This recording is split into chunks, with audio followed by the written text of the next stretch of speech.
Oke, selamat datang lagi nih di Deep Dive kita. Halo.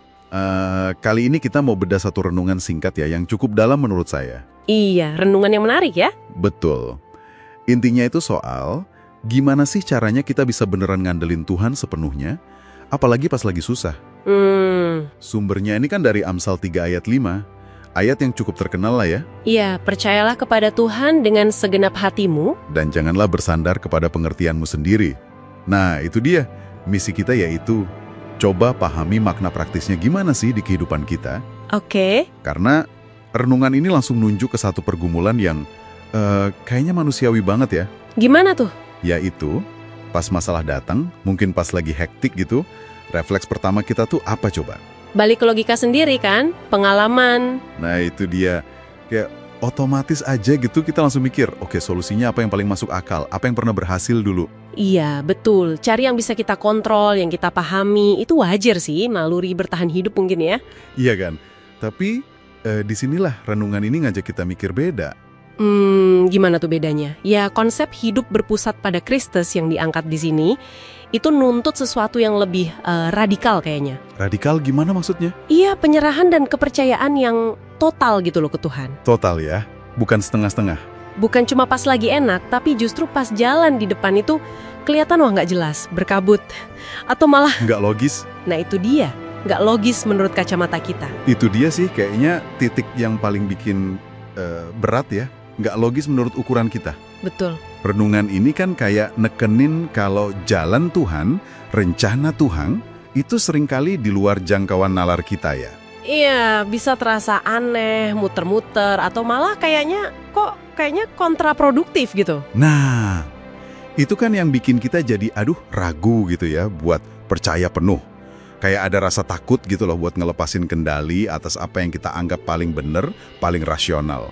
Tepat sekali, ada ketegangan di situ emang. Sumber ini seolah-olah bilang logika kamu itu ada gunanya kok, tapi ada batasnya.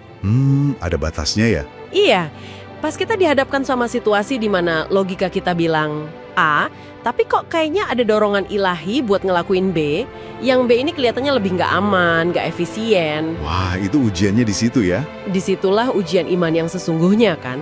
Ini bukan berarti kita jadi nggak pakai akal sehat sama sekali loh ya. Oh, bukan gitu ya? Bukan. Tapi lebih ke kesadaran, sepinter-pinternya akal kita tetap ada batasnya. Dibandingkan sama hikmat Tuhan yang nggak terbatas. Oke. Jadi kalau kita tarik benang merahnya nih ya, pesan utamanya tuh kontras yang tajam ini. Pemahaman kita, sepintar apapun kita, itu terbatas banget. Kayak ngintip dari lubang kunci gitu ya. Iya, cuma kelihatan dikit. Sementara hikmat Tuhan itu ngelihat semuanya dari atas, gambaran besarnya. Jadi pengertian kita terbatas, hikmatnya nggak terbatas. Gitu ya rangkumannya. Persis. Dan dari kontras itulah kesimpulan logis renungan ini muncul. Oke, apa tuh kesimpulannya? Ya kalau kita udah terima nih premis tadi, pemahaman kita terbatas, hikmat Tuhan nggak terbatas, maka tindakan yang paling bijak itu apa? Nyerahin kendali. Tepat. Walaupun mungkin rasanya susah atau bikin takut, ya secara sadar kita milih buat, oke Tuhan, ini setirnya saya kasih ke Engkau. Nyerahin setir. Mengakui aja, oke, sampai sini nih batas logika saya, selanjutnya saya ikut arahanmu. Ini bukan pasif loh ya. Bukan pasif, maksudnya? Bukan pasrah diam aja, tapi ini penyerahan yang aktif. Kita milih nyerah karena kita percaya siapa yang pegang kendali sekarang. Wah, menarik ya. Jadi ini bukan cuma soal konsep di kepala aja, tapi benar-benar panggilan buat bertindak beda di situasi nyata. Betul, mengakui keterbatasan kita dan keunggulan cara pandang Tuhan. Oke, dalam banget sih ini. Iya, dan ini mungkin bisa jadi bahan renungan juga ya buat Anda di rumah. Sesuatu buat dipikirin lebih lanjut dari inti materi kita ini. Oke, apa tuh? Kan kita semua punya tuh logika andalan kita, pengalaman yang jadi patokan otomatis kita. Iya, pasti punya. Nah, coba deh Anda pikirin, ada nggak satu area spesifik dalam hidup Anda sekarang?